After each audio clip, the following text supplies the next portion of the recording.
Let's bring in former Obama administration official Ashwani Jain, along with Republican strategist and former national spokesperson for Ron DeSantis, Carly Bird.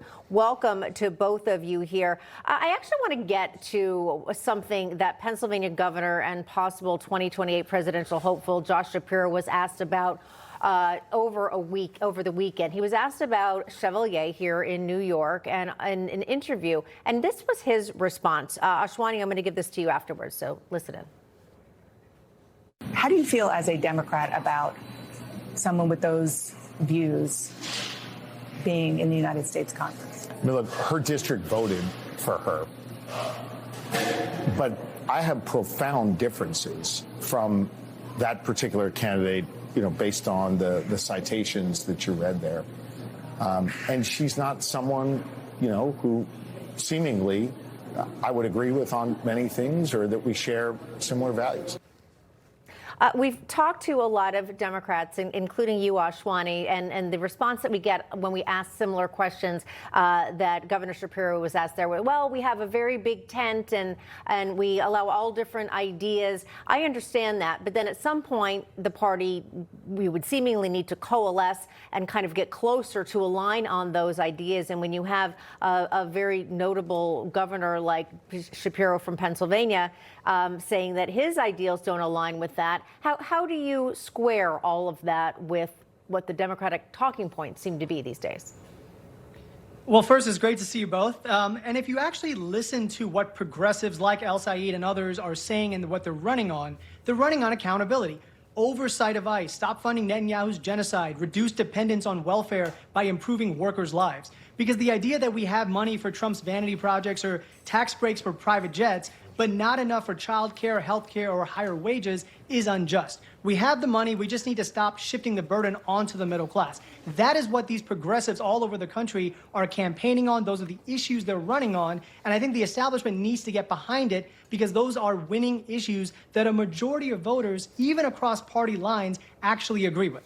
Carly, I think that there's a lot of people that see these candidates getting in and looking at past comments that they made, and a lot of them have had to go back in and scrub their social media accounts because of what they said is so extreme and outrageous that they actually have a disdain for our country and fundamentally truly want to change it to its core.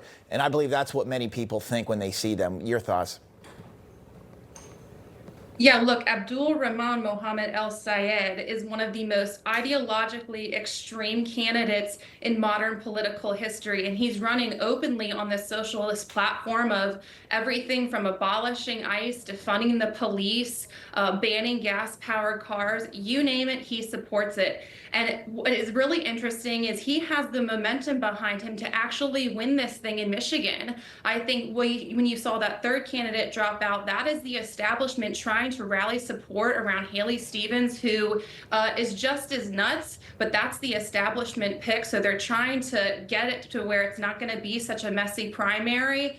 But man, this is something we're seeing across the country, not just in Michigan, but you pointed out in Maine, in Colorado, we saw openly socialist candidates win House primaries there.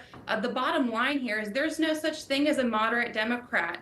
You can try and dress up a socialist agenda by calling it about affordability or whatever the talking points are. But if it walks like a duck, swims like a duck, and quacks like a duck, it's probably a duck. All right. Speaking of maybe some quacking here for you in this clip, we're bringing it up because of it's truly symbolic of this progressive movement. We're talking about the socialist movement as well. Now, ahead of America's 250th birthday, obviously this weekend, New York City Mayor Zohran Mamdani gave a message here. Here, we're going to play it for you. As we mark 250 years, what do we see? We see a city of contradictions within a nation of contradictions. We see the wealthiest country in the history of the world, one where children go to sleep hungry, while the world's first trillionaire hungers for more. We see masked agents terrorizing our streets, eating food cooked by our undocumented neighbors before spiriting them away in unmarked vans. That just even the visual of it, even it looked gray and dark. The people standing there looked like they were forced to hold those American flags. They looked absolutely miserable. His words, dark, threatening, very, very, I'm going to say it, anti-American. I'd love to get both of your thoughts on this. Ashwani, let's start with you. Well, first, unlike President Trump, who calls America a failed state under Obama and Biden, what Mamdani is doing is actually laying out clearly how we have failed to live up to our American values.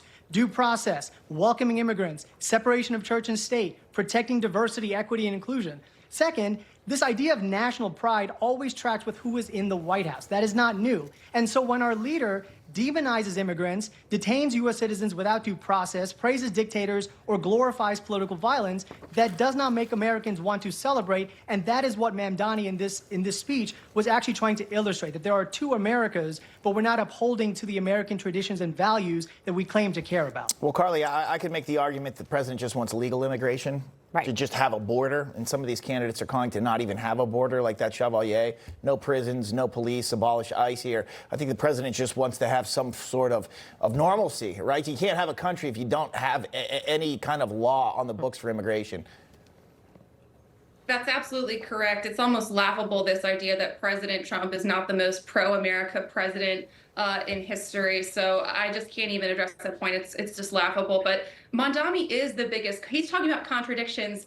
Here's somebody who is mayor of one of the largest, if not the largest, financial capital of the world. And he's talking about how we're not living up to his values. He's sitting in a pretty powerful chair right there. So how is his rise possible if it's everybody so downtrodden? And I just have to laugh. Mamdani is such a joke. He asked everybody to put their thermostat to 78 degrees over the weekend. I want to see his thermostat. He is the biggest contradictory person in politics today. I think what you're seeing right now is most Americans are so proud to be American. Everybody is geared up to support the men's national team tonight in the World Cup. I guess unless you're a Democrat and you know you're concerned and you're rooting for Belgium, I don't know. That whole thing is such a joke too. So I also believe people are City proud Hall to be here in New American. York, they had the AC on. Yeah, City Hall was maybe Nice a and nice cool. cool 60-something degrees, I think, Yeah. on Friday. Yep. We checked. Yeah.